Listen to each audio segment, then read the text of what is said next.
Hello friends, आज हमारे साथ हैं संदीप जी। जी सर, बताइए क्या परेशानी थी आपको? मेरे को सर्वाइकल यहाँ पर दर्द होता था कंधे पर। कब से थी ये परेशानी आपको? 3 से 4 साल हो गए थे। 4 साल से परेशानी थी। क्या इलाज लिया आपने 4 साल? एक्यूप्रेशर भी लिया, फिजियोथेरेपी भी और काफ़ी जगह ली थी और रिलीफ नहीं मिला। थोड़ा टाइम रिलीफ मिलता था, फिर वापस से दर्द आया। फिर परेशानी आ जाती थी। अभी आपका यहाँ पे 10 डेज़ का ट्रीटमेंट हुआ है। जी, अब 10 आप कैसा है, क्या अभी बोलते तो हैं मेरे को ट्रीटमेंट? करीब 100 से 95 से 100% तक है रिलीफ हुआ। ठीक है। आप कोई सारी दिक्कत नहीं है। पहले क्या क्या करने में आपको परेशानी आती थी?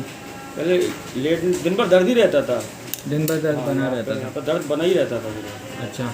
और एक्टिविटीज़ में भी आता था? हाँ, कोई भी आप एक्टिविटी में गाड़ी भी आता चला रहे हैं, था। कुछ भी गाड़ी काम कर रहे चलाते हैं? थे तो कंधे में दर्द आ जाता था, हाथ में भी आ जाता था। ठीक है। तो अभी 10 दिन से तो यानी 2 दिन के बाद से फिर दर्द नहीं है। 8 दर्द दिन नहीं से है? कोई 8 दर्द दिन से आपका कोई दर्द नहीं, आप सारे काम कर रहे हो, गाड़ी भी चला रहे हो, सारे एक्टिविटीज़? कंप्यूटर भी चला रहा हूँ, मोबाइल भी चला रहा हूँ, कोई भी दर्द नहीं है। ठीक है। कैसे पता चला था यहाँ का एड्रेस आपको? मेरे एक फ्रेंड है, उन्होंने मेरे को सजेस्ट किया था यहाँ का। ठीक है। तो आपको क्या बताया था उन्होंने? उन्होंने बताया फिजियोथेरेपी वहाँ पर काफ़ी अच्छी है। हाँ। एक बार ट्रीटमेंट लेके देखिए।